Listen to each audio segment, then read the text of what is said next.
नमस्कार। प्रस्तुत है आज का चिंतन। प्रगति की किसी भी दिशा में बढ़ा जाए, उसके लिए सर्वप्रथम आवश्यकता शरीर को स्वस्थ रखने की होती है। यदि काया रोगग्रस्त हो तो स्वयं कष्ट पीड़ित रहने, उपचार में धन व्यय होने, साथियों पर चिंता एवं परिचर्या का दबाव पड़ने जैसी अनेक विपत्तियां आ जाती हैं।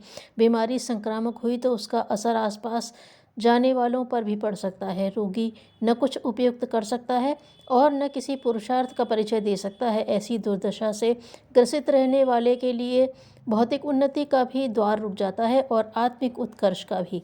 आत्मिक अभ्युदय के लिए जप तप पूजा पाठ ध्यान शुद्धता आदि की आवश्यकता पड़ती है, पर वह सब भी रोगी से कैसे बन पड़े। इन असफलताओं के कारण रोगी खींचता भी रहता है और अपनी परेशानी को किसी दूसरे के सिर थोपने और अपना मानसिक बोझ हल्का करने का प्रयत्न भी करता रहता है। इससे रोष असंतोष और भी बढ़ता है। कृतज्ञता और चिड़चिड़ापन साथी सहयोगियों को भी हाथ खींच लेने और विमुख कर देने के लिए प्रेरित करता है। अस्तु सभी जानते हैं कि बीमारी एक विपत्ति है, उससे बचे रहना ही सौभाग्य है। कई व्यक्ति मौसम बदलने जैसी बातें कहकर अपना पिंड छुड़ा लेते हैं, पर सच बात यह है कि अपनी जीवनचर्या का अस्त व्यस्त होना ही बीमारियां बुलाने का खुला निमंत्रण है।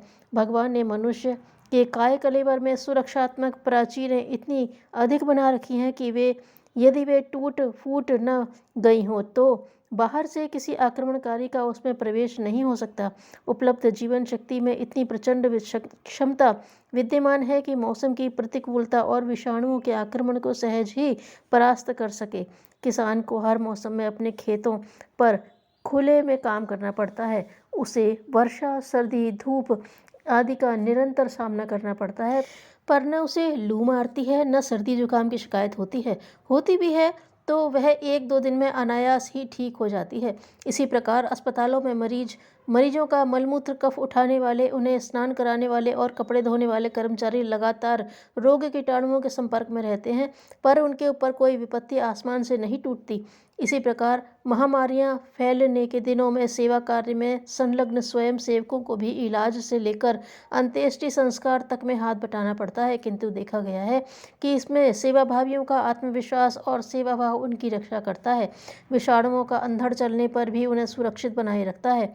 यह जीवनी शक्ति की विद्यमान प्रचुरता का ही प्रतिफल है जो हर किसी में जन्मजात रूप से भरी रहती है। उसकी बर्बादी तो हम स्वयं ही जानबूझकर करते हैं।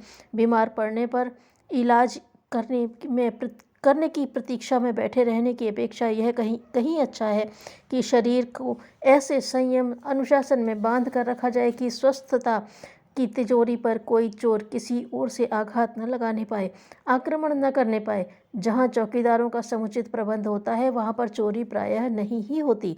असावधानी और अव्यवस्था ही अनेक विपत्तियों की जड़ है। आहार, निद्रा, स्वच्छता, श्रम और प्रसन्नता के इन 5 अवलंबनों को यदि मजबूती से पकड़ कर रखा जाए तो व्यक्ति पर कोई प्रभाव ऐसा नहीं पड़ता जो स्वास्थ्य को लड़खड़ा दे। इन 5 अवलंबनों पर हमें निरंतर दृष्टि रखनी चाहिए कि कहीं कोई व्यतिरेक तो नहीं हो रहा। आहार पर स्वास्थ्य निर्भर माना जाता है, पर उसके लिए किसी बड़े आहार शास्त्र को पढ़ने या डॉक्टरों से परामर्श करके संबद्ध पदार्थों के चुनाव की आवश्यकता नहीं है। अपने क्षेत्र में पैदा होने वाले सुपाच्य अनाज शाक और फल दूध आदि से भली प्रकार काम चल सकता है। शर्त एक ही है कि भूख से कम खाया जाए, 1/3 पेट पानी और हवा के लिए खाली रखा जाए, इतने भर से पेट ठीक बना रहता है। आहार के समान ही स्वच्छता की गणना है। शरीर वस्त्र मकान आदि सभी साफ सुथरे रखें। रसोई घर की तरह ही शौचालय स्नान घर आदि की सफाई रखनी चाहिए। गंदगी चाहे भीतर की हो या बाहर की सड़न में बदलती है और विफलता पैदा करती है। दिन भर की थकान को रात्रि की निद्रा दूर करती है, इसलिए और भी गहरी नींद लेने की चेष्टा करनी चाहिए। यह है निद्रा के विषय में।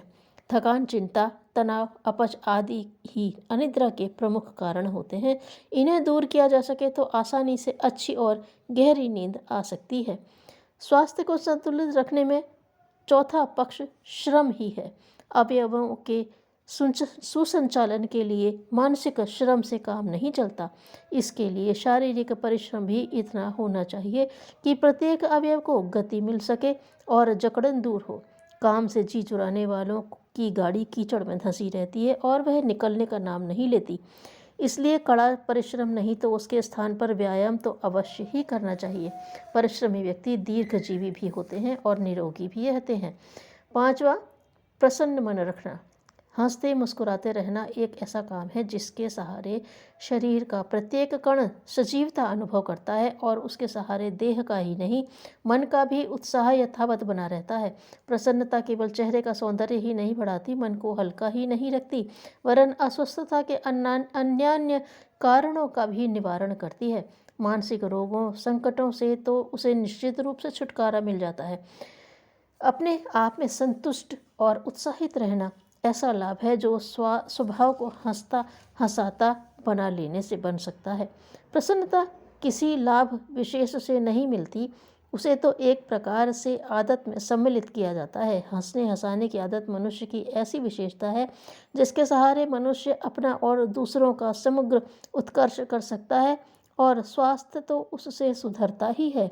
आहार, निद्रा, श्रम, स्वच्छता और प्रसन्नता यह ऐसे उपचार हैं जिनके सहारे रोगों का आक्रमण रोका जा सकता है और जो प्रवेश पा चुके हैं उन्हें जड़ मूल से उखाड़ा जा सकता है।